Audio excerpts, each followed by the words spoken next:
It is June 6th, and we have a lot to get to today. It is the Gateway API meeting. As always, feel free to add things to this agenda. This is a very informal meeting. Sometimes we discuss things that don't have a lot of context. So please, if you have questions, don't hesitate to ask them. You're probably not the only person with questions. Some of us have been working on this API for a long time and forget things. So yes. With all that said, yes, always appreciate comments. Always feel like you're welcome to say anything you might be thinking here. So with that said, let's jump right into the V050 milestone, because that is, top of mind, has been top of mind for a while, really working on getting a release out as soon as possible now. We have gotten very close. I added one thing to the milestone, but otherwise I think we are in that final stretch here.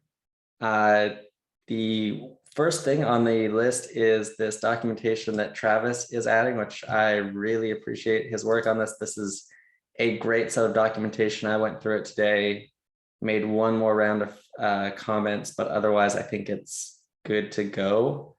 But I don't think this actually blocks a release candidate. This is just something we want to have in place for the final 050 release. The next one, this one we do need to have before we cut a release candidate, and this is something Meha has taken on. I know her time zone that doesn't overlap well with mine, but maybe Nick, if you're around when she's maybe waking up, if you can follow up with her. We just need her to rebase PR, the 1073. I think everything it's going to be rebase and then recopy, right? Because yes, the Swift copy of the thing. So I'll talk to her about it. If she's not going to have bandwidth, then I'll pick it up. Cool. Okay. Thanks. Yep. Then next up is this one. This probably deserves a little bit more discussion. Nick, you picked this one up, and I added a comment right before the meeting, so I'm sure no one has had the chance to look at it. Apologies. But I generally just have like an hour before the meeting to run through all this stuff. And anyway, so the drive-by reviews. But I think the last thing that was left open on this one was this validation on the type, right? And I'd suggested, hey, can we just have like some combination of like clear, well-defined types plus domain prefix things. And I think Nick, you were concerned about the potential for some kind of backwards compatibility concerns, right? Yeah. So the reason that I'm a bit concerned about this one is that so the validation, the API server validation that KubeBuilder gives you, it doesn't let in anything that doesn't match that regex. And so if we then want to add another extended support single name, like IP address or host name, we're going to have to change that validation. Technically, that's like a version break, and a harder version break than just adding an extra one to it. Like the validation changes are far more likely to cause problems than adding an extra field to the enum. So the thing that I had proposed was to say, hey, this regex should accept, and the one that's there accepts either a bare word like IP address or host name, or a domain prefix string. What I added in the update I did yesterday, Rob, is that instead of having that validation, like at the KubeBuilder level, I added the webhook validation to ensure that only the stuff that's in that constant list will be accepted. So the webhook will do the accepting. And then so that the validation there is just about making sure you don't put the wrong characters in. And then the webhook handles the making sure that you that the constants that you supply, either one of the two constants that we provide currently, or a domain prefix string. And then that means that the process for adding a new value is it's not an enum exactly. It's effectively an enum, but you add a new constant you add that constant to the webhook, and then that means that there's no like spec changes. It's like a webhook change to add a new value, and that's what I like about doing it this way. Is that the like you're not making as many changes to the actual spec to do this, and so it means that once we go to GA, we're not going to, for this field, we're not going to need to, if we wanted, we can safely add a new value and have that new value be experimental without having to change the validation in an experimental way. Like, so if you think about it, if we use the method that you're talking about with the IP address and the host name, and then we want to add a new value to the validation, like the experimental ones are then going to have like a change validation, right? And I'm really reluctant to have like, I feel like the validation changes are really like the actual queue builder validation change is a risky change. And I would rather not have that, just have that handled in the webhook. So that's why, yeah. You know, I completely missed your distinction there between, like, when I was looking through this, I missed that you had added basically what I was asking for, but just pushed it to the webhook. Yep. And I get that, because my concerns here were, hey, like, you're going to end up with people using things they should, you know, they'll just agree informally on these other things, or you'll get all these typos. Your approach here seems to be the best of both worlds, in the sense that as long as you're using the webhook, as long as you're doing things in a conformant way, you get all the validation, but we don't have the same concerns about changing the spec itself. Yeah, I kind of feel like it's almost worth us considering moving all the enums we have to this sort of pattern. Yeah. But I don't think that's a blocker for beta. We can change that. It's technically a breaking API change, but I don't think it's going to be that big a deal to change that, as long as we keep the same logic in the webhook. Like the behavior won't change. It'll be where the validation is. Yeah. So I pulled this from the API conventions or API changes docs, and technically we have left enough room open for us to add things, to change things in the future. But that doesn't mean it, like, I think your approach is still the best. And I think basically what all I'm saying there is, I think we have room to do exactly what you're saying, transition the rest to webhook in the future. Yeah. Any others? Yeah, I just want the last thing I wanted to add here is the other reason that I like doing this in a webhook is I don't know if it's in a state that we can at the moment, but I kind of want the validation code to be like importable and usable in your own implementation of the webhook. And then eventually my goal is to have the conformance tests include basically checking that you have running the same. So we have a bunch of unit tests in the validation module at the moment. I want the conformance to run basically the same as those unit tests. Every test case that we test in the unit tests should be tested in the conformance, so that your implementation will not pass conformance if you are not running the webhook. Yeah, I agree. Yeah. Cool. Yeah, definitely interested to hear from anyone else on this one. Yeah, I mean, Nick and I have been talking a bunch. Any other opinions on this one?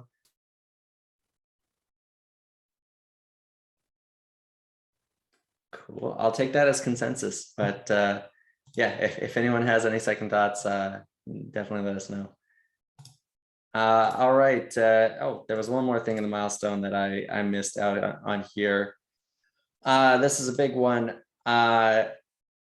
So I had created a discussion earlier that the more I thought about it, the more I was concerned that in the future we would want this extra level. So right now the only thing we have is beta, and beta is the most stable thing that we can think of. But at some point we'll have GA, and we may want to further differentiate. And if we've already used stable to describe things that are beta, that seems like a pretty key word that you may want to reserve for something like GA. So with that, my proposal was, hey, why don't we pick some other word to describe this intermediate state?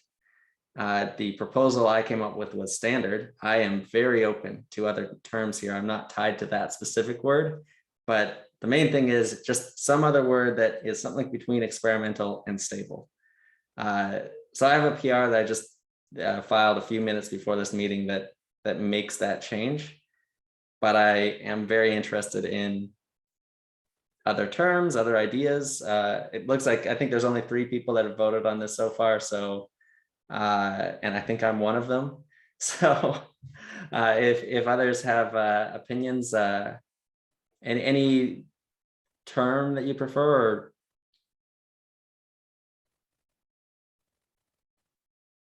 I mean, I'm plus Okay. one standard. I'm plus one standard. So all right, that works for me. So, Nathan, with did that you? said, I agree we should reserve stable for later. So cool, cool. Yeah, I also hear. voted that way. I think we accounted for our 3 votes just now. Probably. We'll Cool. make it Okay. 4. Oh, good stuff.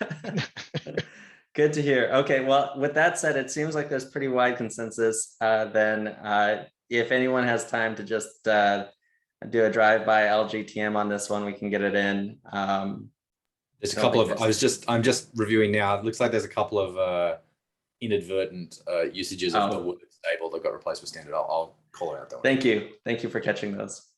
Cool. The danger of a find and replace. All right, cool. Next up, shorter term than V050. I really am hoping to get a RC1 out this week. I have scheduled some time to chat with Tim tomorrow. He's, I think, our last remaining API reviewer on this that needs to sign off. And once he signs off, I want to cut a release candidate ASAP, ideally this week. And one of the things that we're missing to do a release candidate is a changelog. So open question.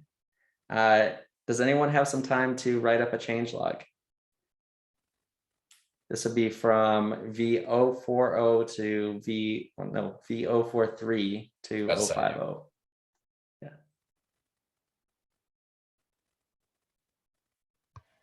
I'll do it. You're the best, Shane. Thank Thanks. you. So yeah, I can follow up. We have some good examples of, I think Nick's changelog when we went to 040 was pretty great. But I think there's a pretty small change set this time. So our changelog will be relatively small. So I guess in my mind,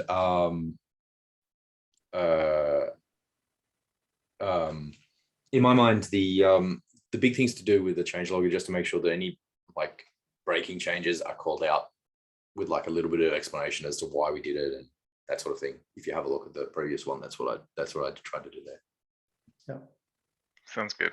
So as someone who's never written a changelog before for this project, and possibly Shane also falls into that bucket, I know that there are on the PRs those little like, if you have a user-facing change listed and like the changelog item here, does that get like gathered together automatically anywhere, or? No, we don't have tooling yet. I think it has nothing. Damn it. So I know there is some. I think there's some upstream script. So we basically copied that from upstream Kubernetes repo, and I think they have tooling around that. We didn't copy that tooling at all, but so far our list of PRs has been pretty small. So it's we'll just like copy and paste these and throw these together in a changelog. What Nick did, which I think they've started doing this upstream too, is they use that as a starting point and then they try and restructure things, move them around so it actually makes sense and it's not just like a bunch of disconnected sentences. Automation would be very welcome there, especially if we can just copy it from what upstream is already doing. Yeah, good call. That was definitely something that I think we always wanted and just never got to. But yeah, and it's one of those things where we only ever notice it right as we're about to release, and as we're about to release, we're at like full capacity. Yeah. So cool. Yeah, good question. Well, so while we're talking about 050 release candidate, a release candidate still gives us some room to change small things before a release. but we're ideally trying to keep changes post-release candidate very tiny. So with that said, is there anything that we have missed in this release or anything that we really should spend a little bit more time thinking about before we cut a release candidate?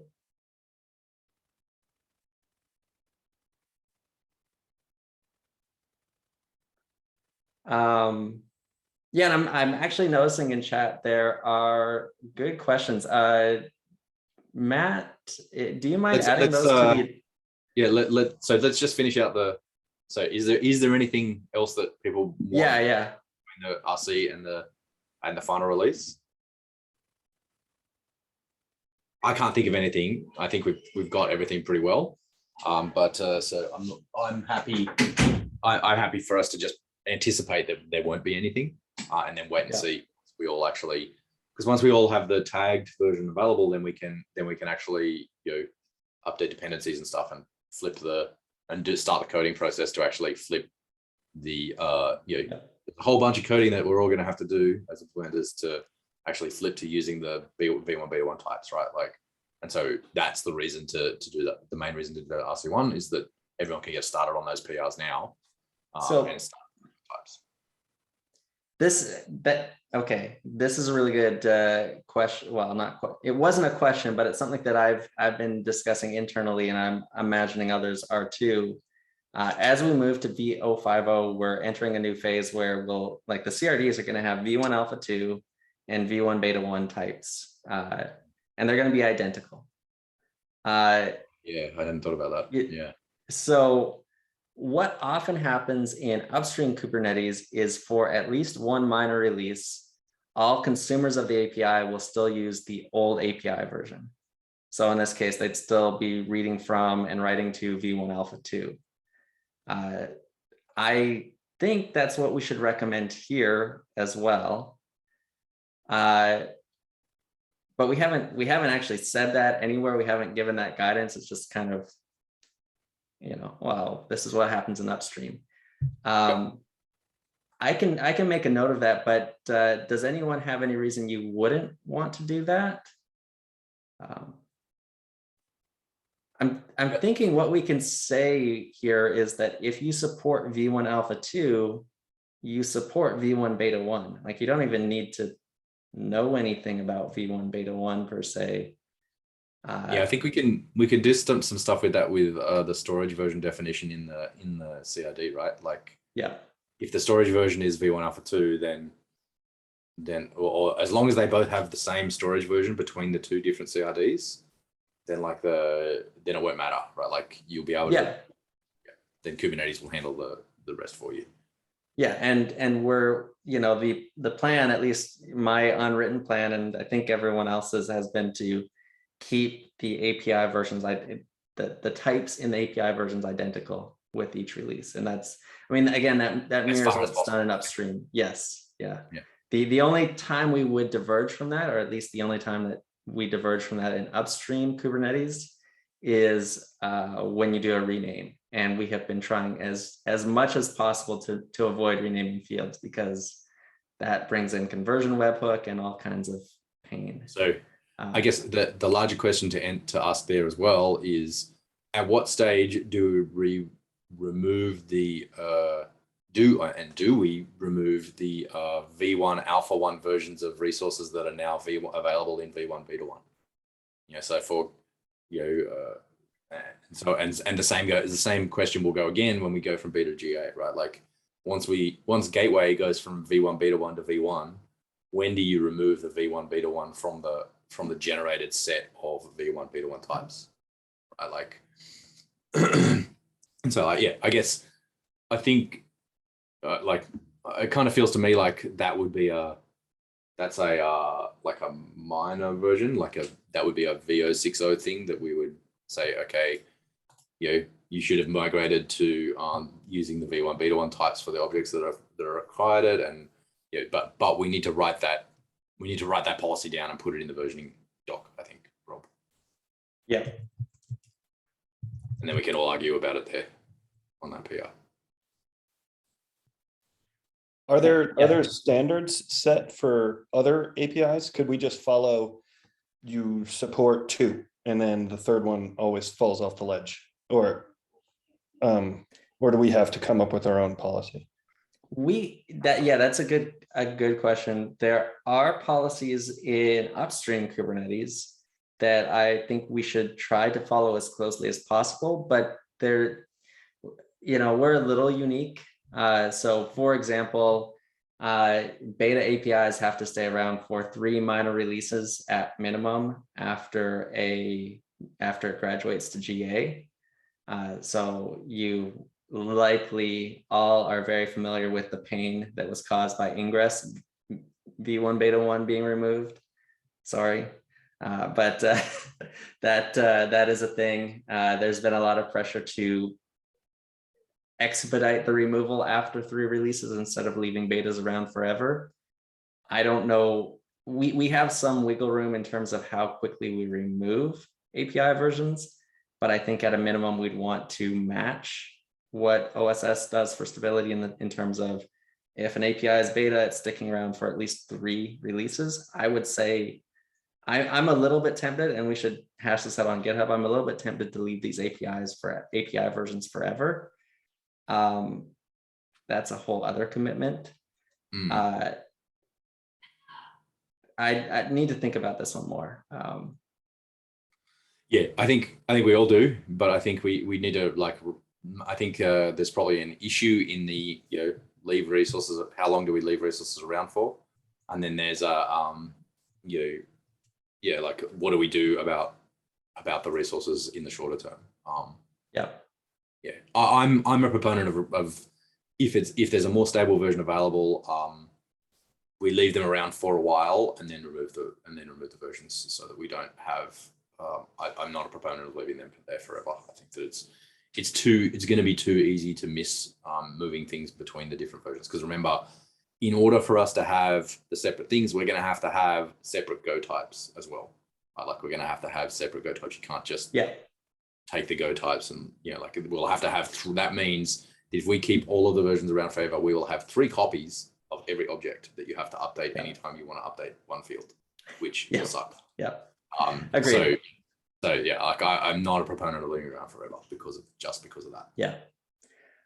One thing that I think that makes sense. I think what we need to be very aware of is we want implementations of this API to be able to support a wide range of versions, right? So one of the pain points that was caused with the Ingress v1 beta 1 to v1 migration is that it was hard for an Ingress implementation to support, say, a range of 4 or 5 Kubernetes minor versions, which is a pretty common desire. I want to support Kubernetes 1.19 to 24 or something. So that's one area I think we need to be cognizant and just keep that in mind as we're dealing with that. I think we do need to. I think we get a little bit of wiggle room because we don't release on the same cadence as Kubernetes. We're not tied to Kubernetes versions at all. So we can be we can be a bit more aggressive and say, look, if you're using the Gateway API, you should be using the most recent one. And it should be relatively painless for implementations to upgrade to the most recent one. And they should just be doing that as a matter of course. And so it should be reasonably straightforward. We should make it as easy as possible for implementations to upgrade so that then we can be a bit more aggressive, I think, is what we should aim towards. Practically, we are not going to be able to be super aggressive, but we should aim to be more aggressive than the upstream in this regard, I think. That makes sense. Any other thoughts on this before we move on? Okay, I'll keep on going then. Matt, I want to get to your question. Make sure that I want to continue with this release discussion for a little bit, but make sure that we get to it. Maybe you can add it to the doc, or I'll just try and circle back at the end of the agenda.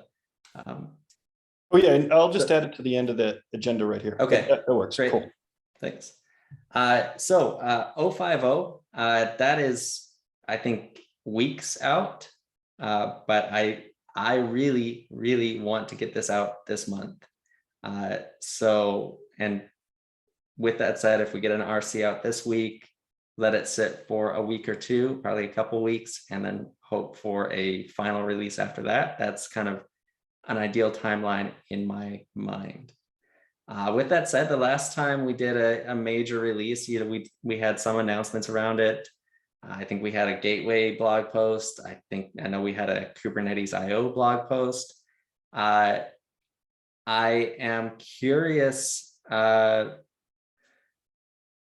is anyone interested in writing or working on a blog post for this? I can pull up what I think Mark wrote this for us last year, and everyone kind of added their name to it and contributed different bits to it.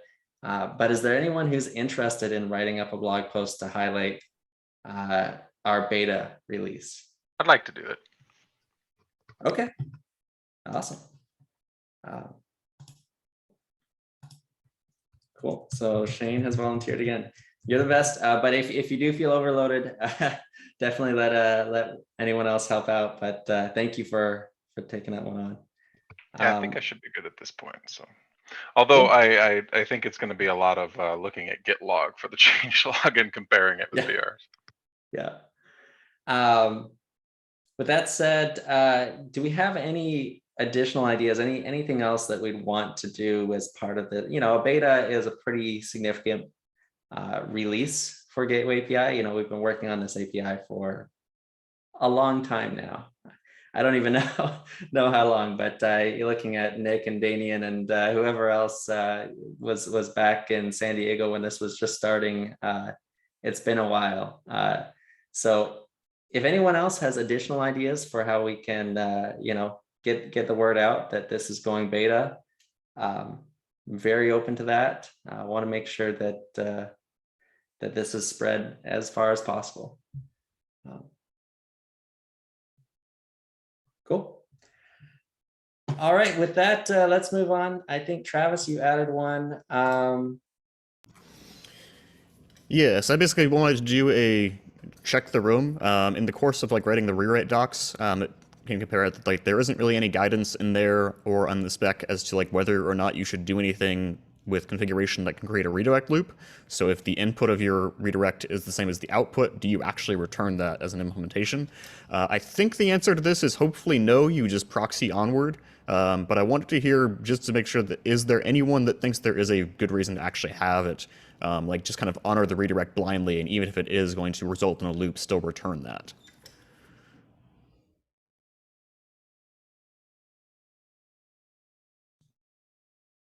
All right, sounds like probably no. Yeah, I mean, I I'm trying can't to see any think- reason why people would want a redirect loop, right? Yeah, There's that's a terrible thing to have happen pretty much in all cases, I think. All right. are Excellent. there any? I'm trying to think. There have to be some cases where a redirect loop is not obvious, right? Where there's Yes, I mean, you won't be able to do something. You won't be able to tech a chain of redirect loops. So if it goes to place A and then place B and then back to place A, you won't be able to tech that.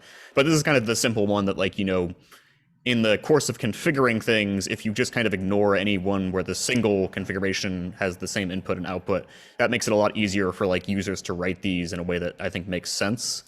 Because otherwise you have to do weird things to say yes, redirect if it matches this thing, but not in this specific case where it would loop. Yeah, I really like that solution. I think it's quite elegant, and I think that it's going to hit the things that people really care about, which is it also lets. I mean, one of the things that we want to end up with is, say, for the inclusion delegation, that stuff needs to be composable, right? You need to be able to just specify things, and the idea of this makes the config more composable in that it doesn't matter if you do a rewrite and it does nothing, then it does nothing, right? That's and the rewrite doesn't actually produce an output any difference, then the config is essentially nothing. Maybe there's some stuff that we can look at later about surfacing that to people to say, hey, the rewrite that you put in here doesn't do anything, but that's not as important as just not having it do anything to start with, I think. So yeah, I really like it. I have a question. So there's rewrite, which is a one-time operation. on the outbound side, and then there's redirect, which is actually HTTP code mediated by the browser or the client. It's like kind of hard to prevent a loop in that case. Well, Yeah, I think that's Um, why. I think that's why Travis. If I can have a crack at explaining it, Travis, and then you can correct me if I'm wrong.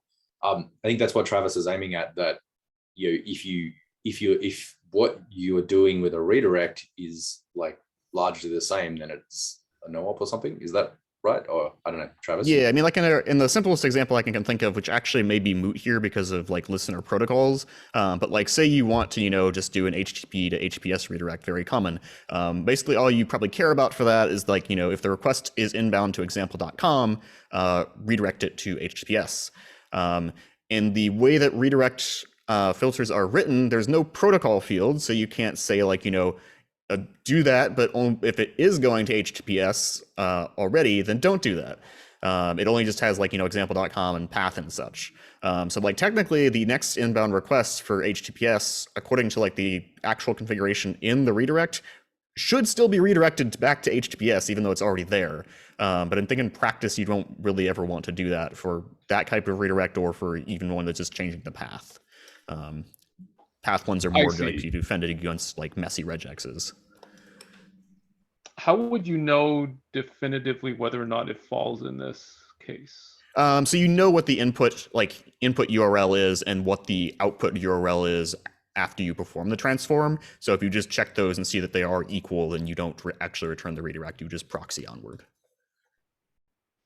Yeah, like one question is like when we ask for the behavior that's not based on the config, we just have to make sure that if we say, hey, you have to implement it like this, that every implementation has like a reasonable way to do that kind of comparison. Yes, I mean, this is if you have an implementation where that is actually difficult and like it's both the case that like, you can't do that with like a single piece of configuration, or you can't do kind of what we've done in the past for some things where you like create multiple pieces of configuration to ultimately satisfy the spec. That's kind of what I'm looking for here, to see if anyone A thinks that this is something you want, or B if there's like an implementation reason why this is actually difficult to implement in practice. Got it. Yeah, I mean, I think the thing to remember here is that the conformance test for this will test that that you end up with the desired behavior, right? Like that you try to go to HTTP and you get redirected to HTTPS, and then you get the page back that's HTTPS. You don't end up in a redirect loop, right? Like the conformance test should help with ensuring that the behavior is actually what we expect it to be. And that's the point of the conformance test, right? Is to be like, hey, this is how it should work, and you should see the flow like this. And that means that if your implementation can't do it or doesn't do it by default, then when you try and run the conformance, you'll know. I do have a question about the HTTPS redirect, because in that case, you would not usually put the redirect on the HTTPS listener because that would be wrong, or yeah, that like so there. That one like it is actually a moot point I think in Gateway, but it's like just the easiest example of like this is a very easy way to like ignore that part, and like if it did just kind of if they were both on the same like dual stack listener, like a naive implementation would probably not be what users want. I mean, it is possible to have you remember that you can have a HTTP route say attached to all the listeners in a gateway. And yeah, so although this then lets you say, hey, use that same HTTP route to just be like, hey, always redirect to HTTPS. Is that a good idea? I don't know, but like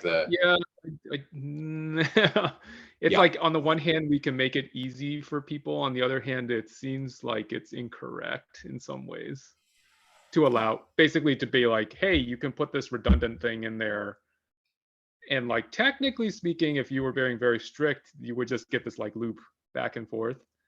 It's like, are you sure that was your intent? Like, but yeah, and that's why I really like Travis's solution, in that in a HTTPS case, like the config that you have when you translate it into like actual data plane config means that if you get a HTTPS thing, you just don't do the redirect, right? Like this is about you can say, hey, the intent is that you should always end up at HTTPS, right? Like, and the redirect means that you redirect to HTTPS. And we can say, well, we know that you mean when you say that if this redirect would do nothing, then don't redirect, right? Like there's no reason for you to want to redirect. This is about us taking that problem away from people.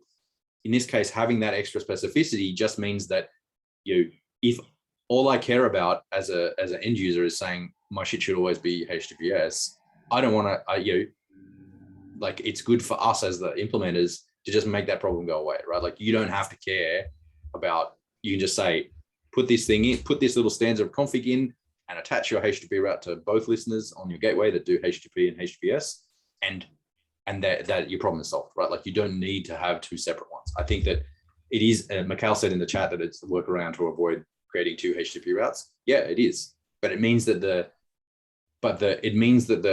end user's experience is that they ask for the thing that they want, and then we take that and give them what they need, right? Like, you know what I mean? Like, to make that want to show up.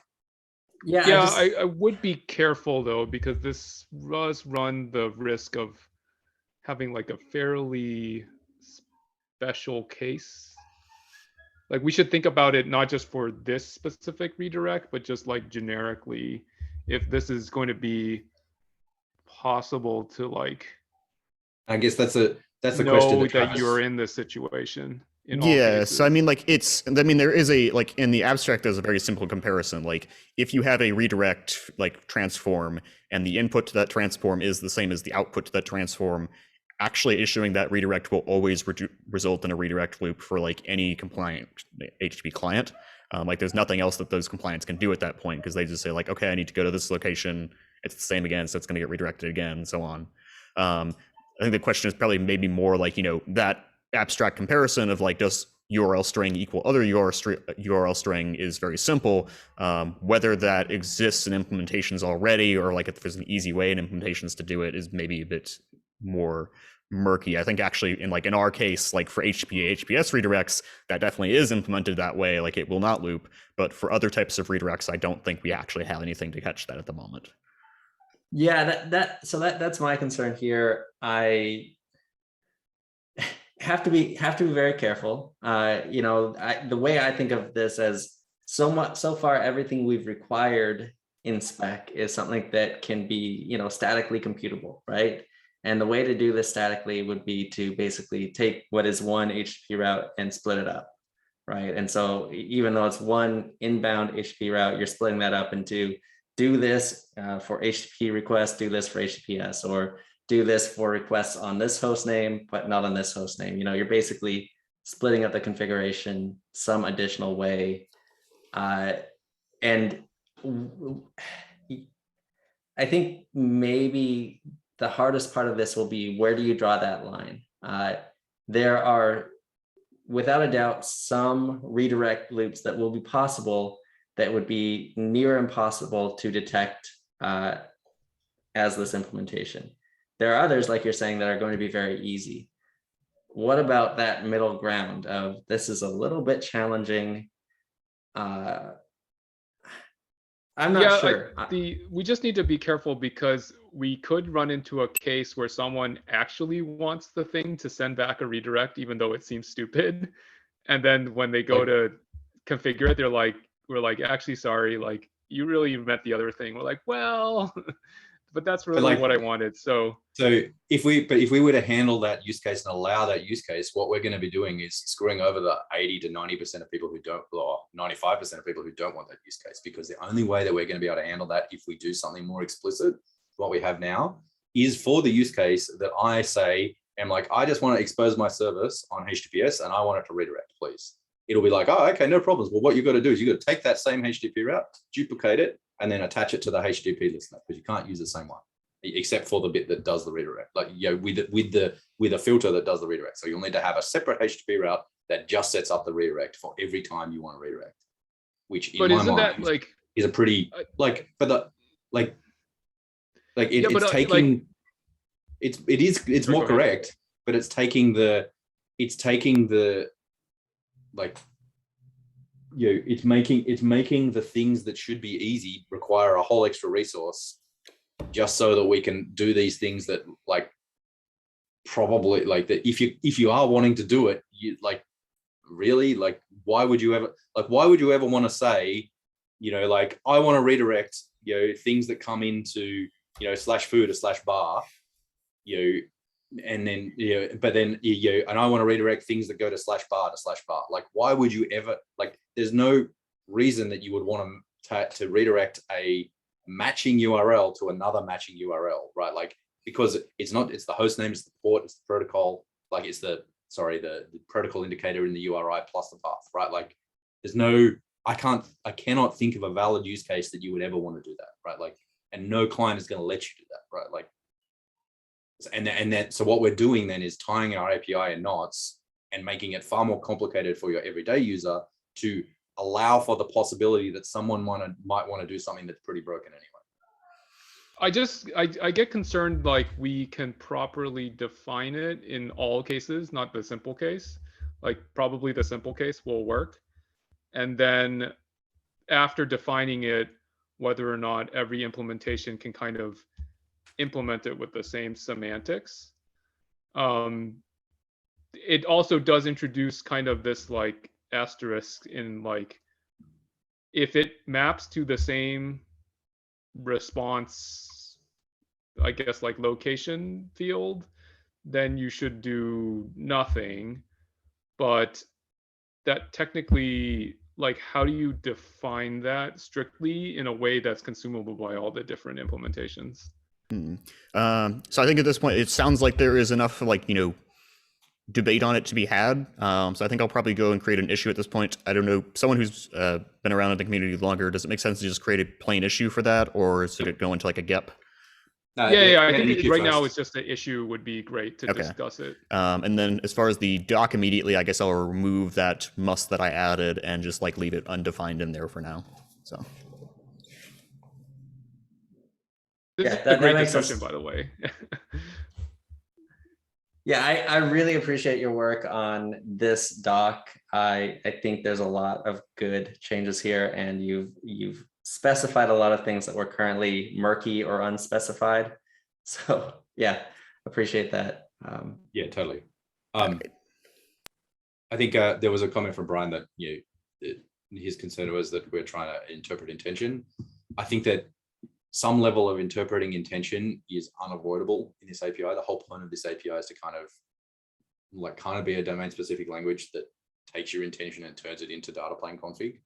And so there's always going to be some level of interpreting intention. And I think that's part of the point of the API. Like, that's one of the deliverables that you get out of the API, is that you have a way to specify the actual thing you want, as opposed to needing to specify the underlying data plane config.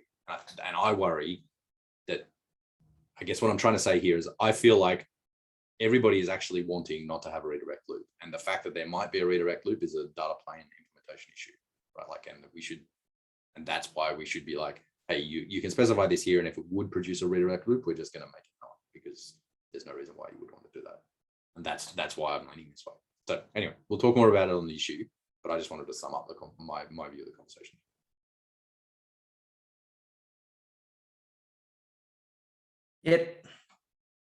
More discussion on the issue.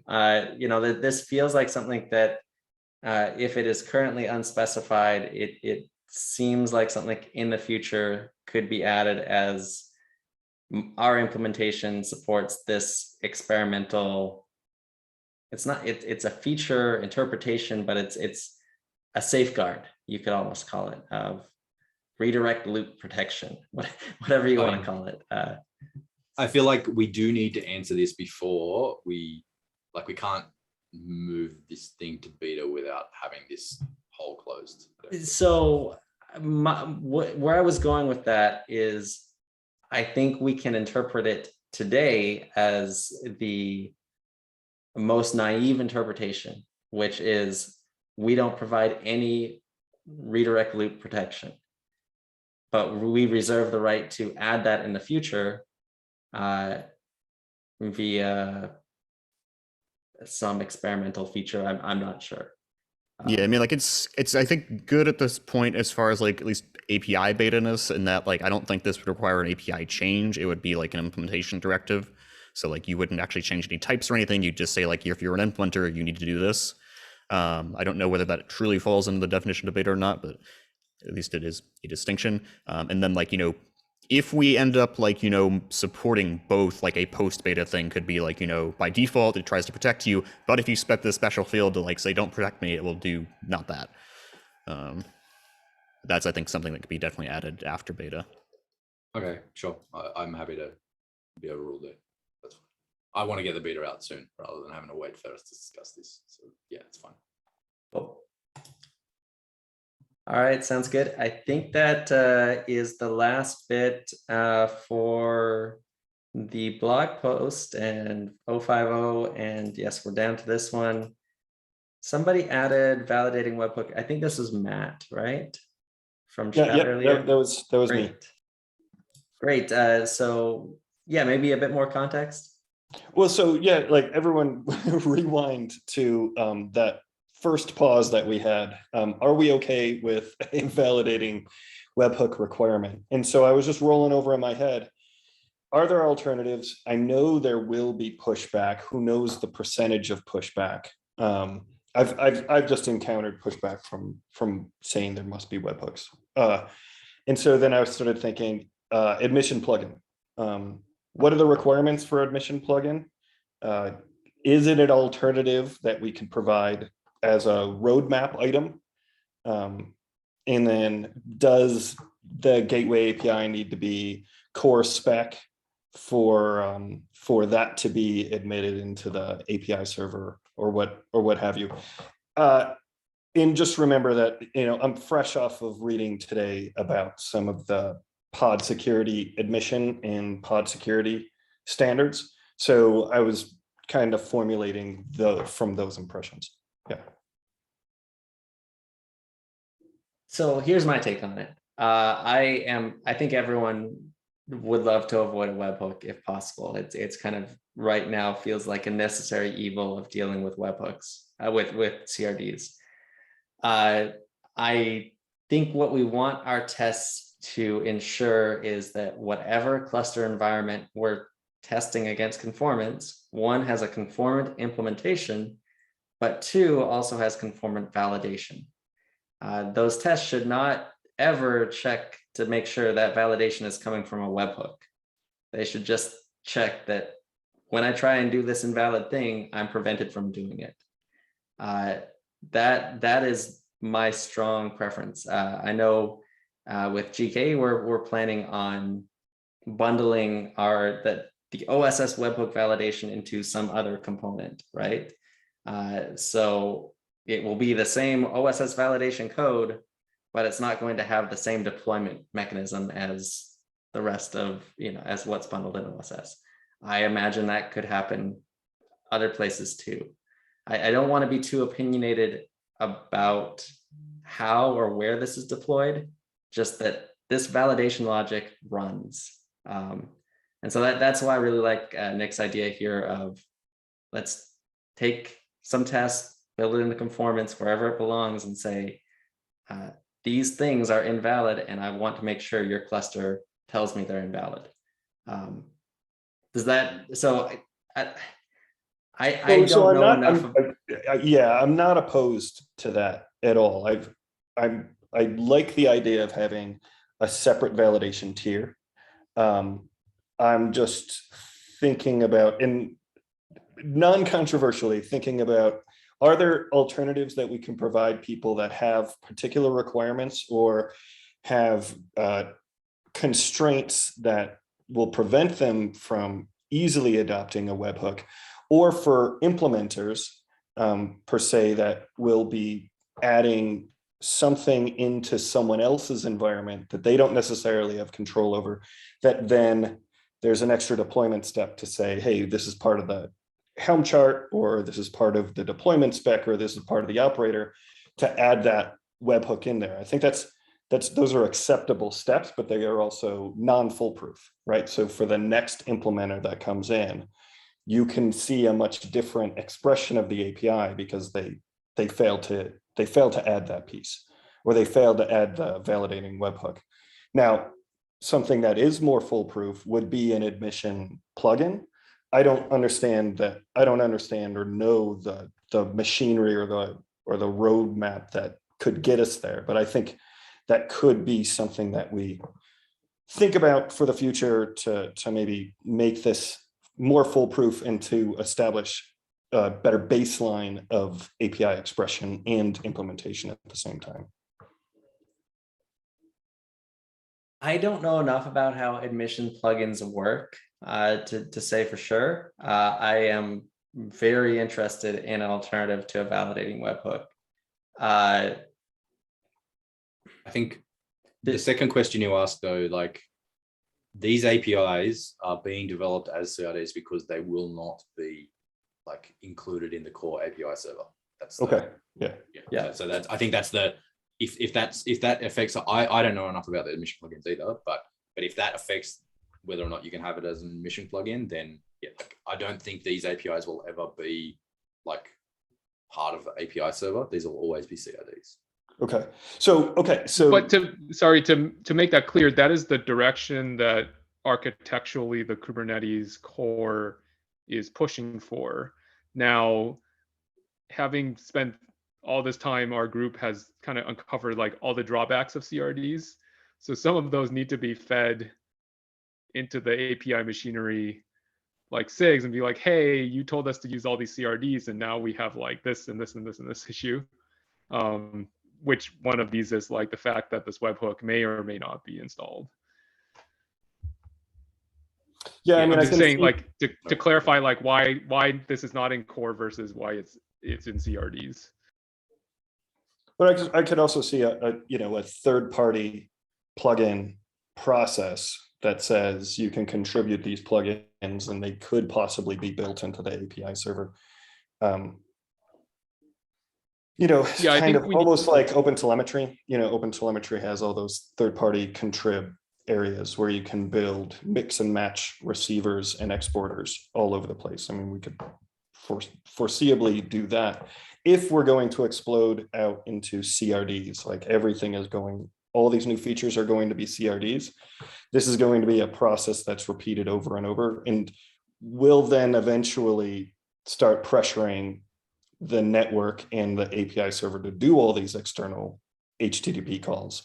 And so then will there be an optimization that then says, well, we'll move it in process because that's going to be more efficient. There's less copying, there's less network constraints.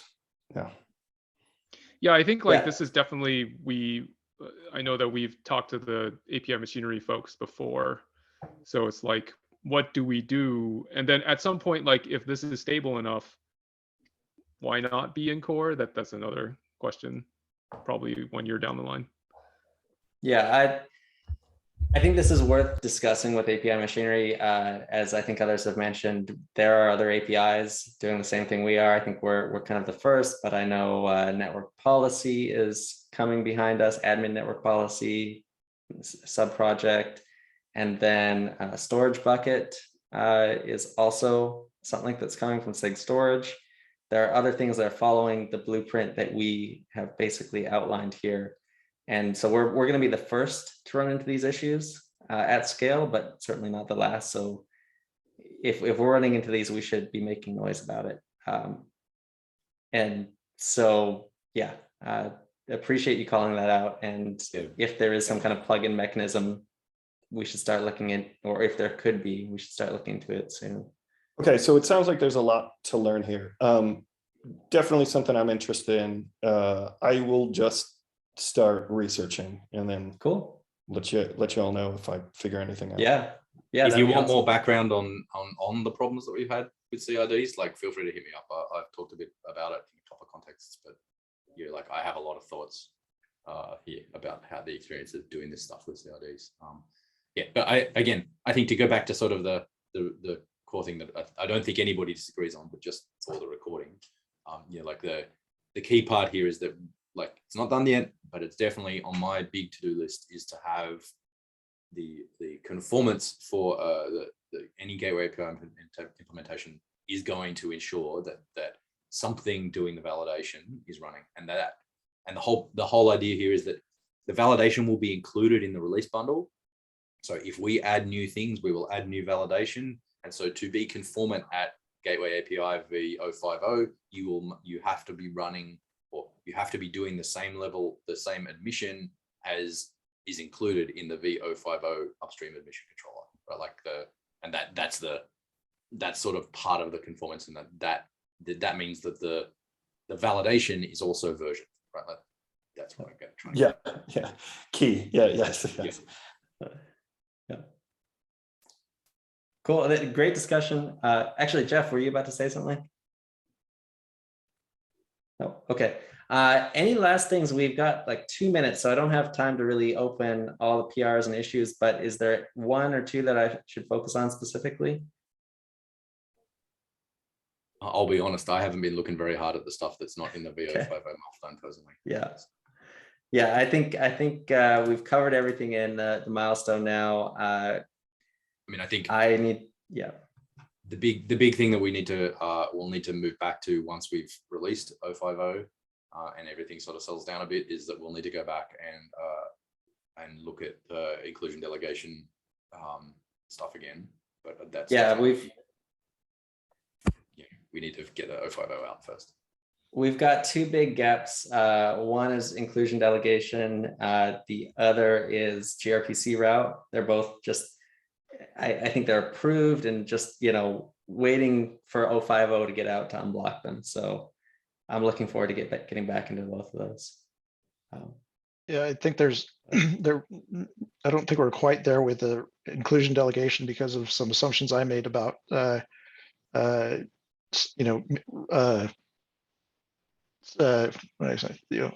the applied configuration is versus what's the configuration. So definitely need more people to review it because I think we may end up needing to change some things in order to allow people to